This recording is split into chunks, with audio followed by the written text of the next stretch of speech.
pola súa consideración a todos os grupos.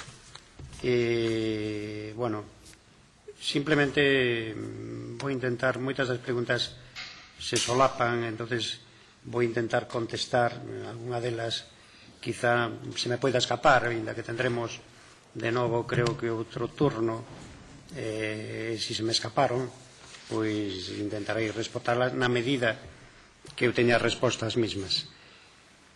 Evidentemente, con respecto á primeira intervinte, quero decir que para min os cambios normativos últimos realmente estuveron na última etapa a afogar esta iniciativa que ao final conduxo os problemas dos que falamos das dúas caixas. Para min, tal como está a situación financiera, o resultado deste, digamos, cataclismo financiero que realmente houbo a nivel mundial, realmente Nova Galicia Banco é unha entidade financiera galega.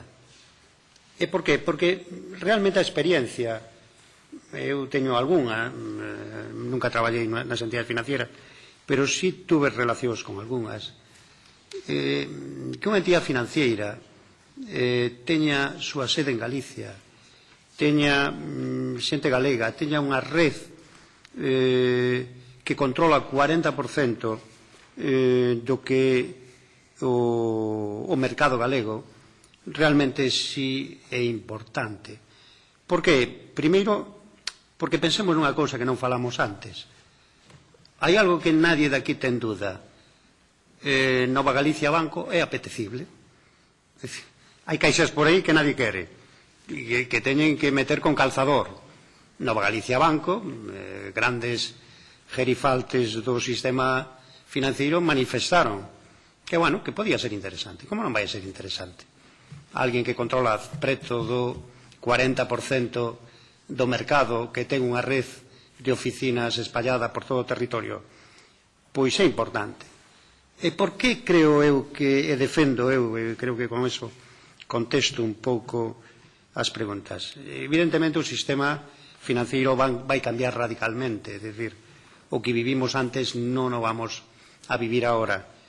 Pero para as empresas é moi importante que as decisións non as tomen centrales que están noutro territorio.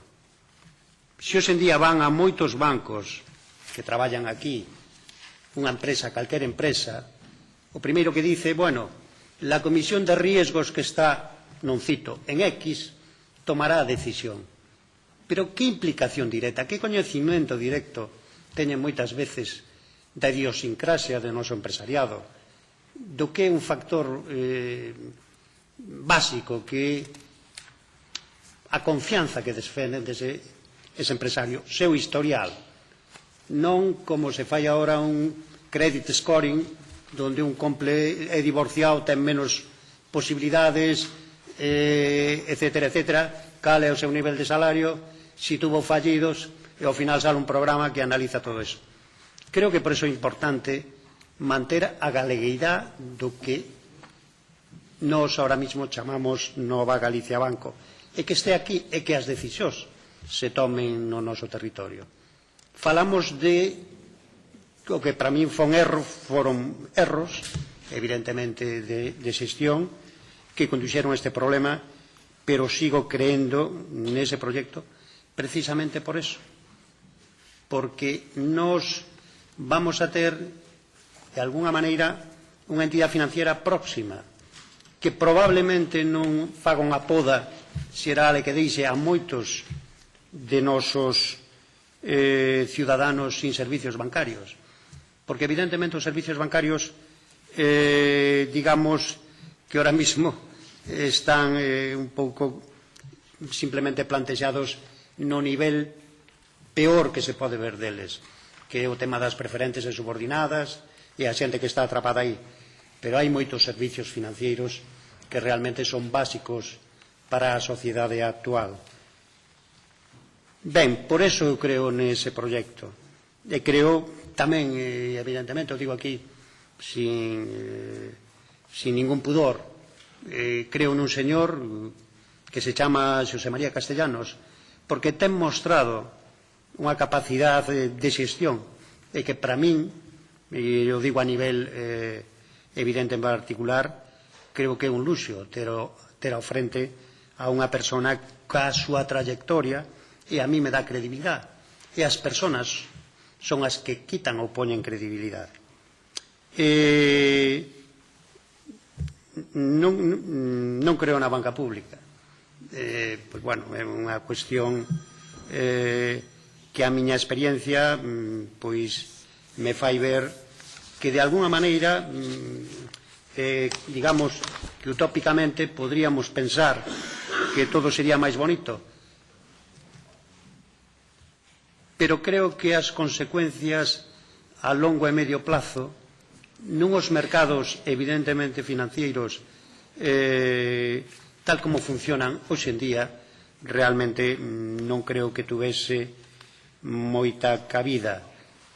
Si creo, e falaba antes, podríamos estar aquí discutindo ao respecto, pensemos que hoxe en día o goberno de España e os gobernos de Francia e Italia están loitando polo sistema bancario único.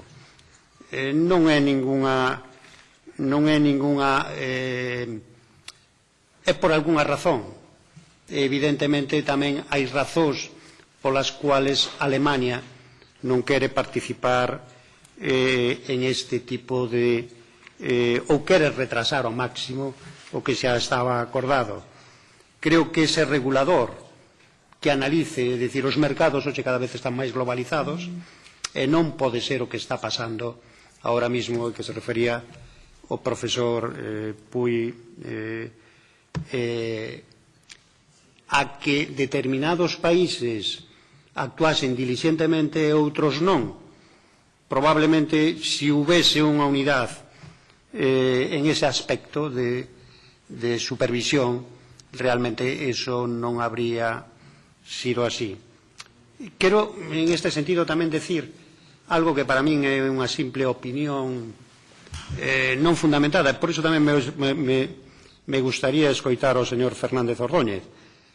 Realmente eu creo que o que pasou, sinceramente, un pouco foi que non se mediu ben a duración da crisis. Realmente, en algún momento se xugou a que a crisis tiña pouco recorrido. Se a crisis teña pouco recorrido, había marxen para ir reducindo ou ir de alguna forma todos estes activos inmobiliarios e los, de alguna maneira, mantendo, entre comillas, ocultos, e pasados 3 ou 4 anos todo isto volve e eso xa desaparece. Os novos beneficios, o novo avance da economía, pois realmente este pequeno bache pois estaría superado. Non foi así, desgraciadamente, para nós, e non foi así, desgraciadamente, porque esta crisis ten un longo recorrido.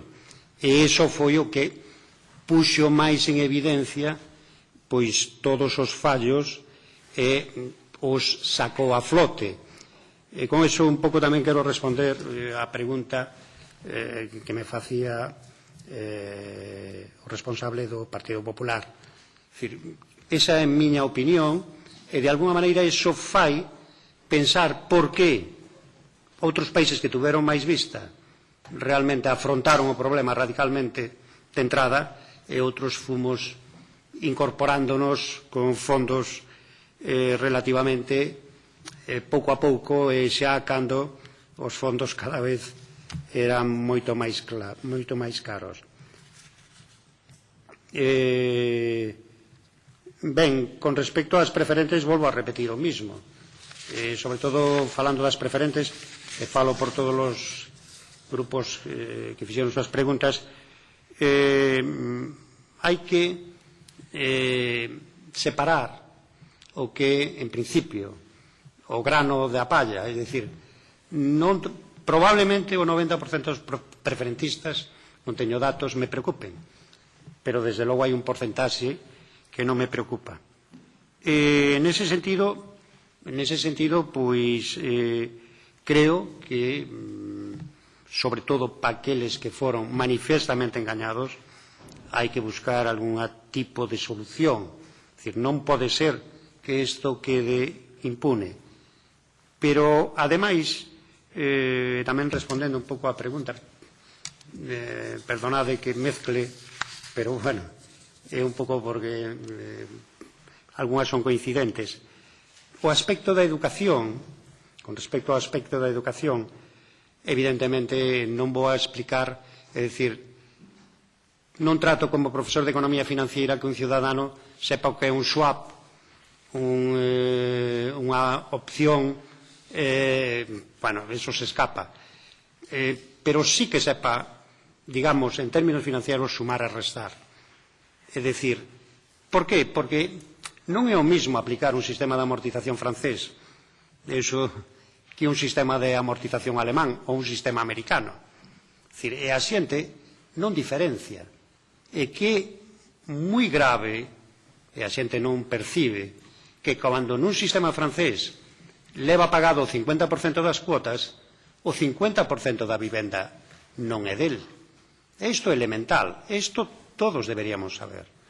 Non é o mismo, e pasou moitas veces, cando nos falan de interés nominal, sobre todo de algún inversor, ainda que hoxe en día está regulado a través do interés equivalente, que é obligatorio, ainda con letra pequeniña, pois é moi habitual que o 12% anual que nos poderían cobrar por un préstamo non é o mismo que un 1% mensual.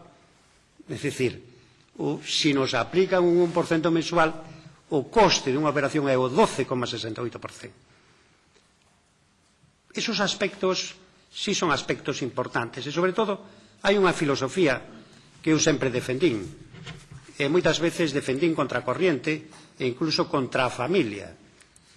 Riesgo, rentabilidade está asociada a riesgo. Non é posible, todo tiñamos que a facer o esforzo de meter ao ciudadano. O precio do diñeiro está tasado. É unha cousa, precio sin risco, é algo que se conoce. É moito fácil, é moi fácil. Cualquer cosa que teña máis rentabilidade ten risco. Non é posible que nunha imposición a plazo sin risco me paguen un 3% e veña alguén e me diga que me vai a dar un 6,15% de rentabilidade. Porque o primeiro que teño que dicirlle é que eso é algo, un produto financiero arriesgado. Por tanto, a enseñanza que eu preconizo é en base elemental, non evidentemente en produtos que son moi bonitos, pero que non teñen de alguna forma interés en xeral, porque a xente realmente non vai a utilizar. Preguntábame o representante do PSOE sobre o profundizar na parte de a promoción inmobiliaria basada na miña experiencia. Bueno, realmente miña experiencia foi realmente como observador e como responsable en seu día do Instituto Galego de Vivenda e Suelo. Realmente vivín unha época onde facer vivenda protexida non había prácticamente nadie estaba interesado. É dicir, moitas veces que sacábamos concursos, pois decía alguén, pero como vou invertir en vivenda protexida se eu gano 100% en vivenda libre? É dicir, en vivenda en alquiler, os programas, recordo, de vivenda en aluguer. Os programas de vivenda en aluguer, pero como vou a invertir como promotor en algo que me van a pagar os veciños a través de aluguer? É dicir, naquel momento de euforia que eu vivín a etapa final, bueno, vivín bastante sanos, pero fundamentalmente na etapa final, realmente a promoción era algo que era como unha bola sin fin, en cuanto que automáticamente tan pronto se vendían promocións e se ganaban centos de millóns de pesetas naquel momento, se invertían en novos terreos que cada vez eran máis caros, que cada vez repercutían máis sobre o precio da vivenda, que cada vez incrementaba máis o precio da vivenda, que ademais non importaba porque sempre tiña, e falamos de novo das empresas tasadoras, a oportunidade que se necesitaba que o análisis era da seguinte forma: eu podo pagar 1.000 euros, o banco lle preguntaba canto podes pagar ao mes? 1.000 euros. Bueno, pois con 1.000 euros a 30 ou 40 anos se podo dar unha vivenda que vale no mercado 120.000 euros. Nin importaba o precio, nin importaba os riscos que iban asociados ao interés variable, nin importaba absolutamente nada salvo comprar unha vivenda pola que pagaba un precio irrisorio. Como non ven nadie. No, pero para que o mecánico vaya, si pode ir rematando. Sí, sí. Entonces, esa bola infernal realmente foi ao que ao final atrapou. Dicir, eu teño asistido en moitos casos a xente que se negaba sistemáticamente, adquirentes de vivenda, a leer a hipoteca, porque tiña moitas páxinas. Eu dicía, pero mira, eu te pedía a moitas entidades financieras que lle fixeran unha simulación. Afortunadamente os tipos de interés siguen baixiños, sobre todo daquelas hipotecas, unha simple simulación o que representaría na cuota que pagaba no pago mensual, unha simple elevación dun 1% de interés, e se podía ver que era insostible. Fíxese nunha cousa: neses momentos de euforia, a pesar do crecemento de precios, a media de renta disponible das familias españolas destinado a vivenda rondaba a cifra idílica que é o 33%.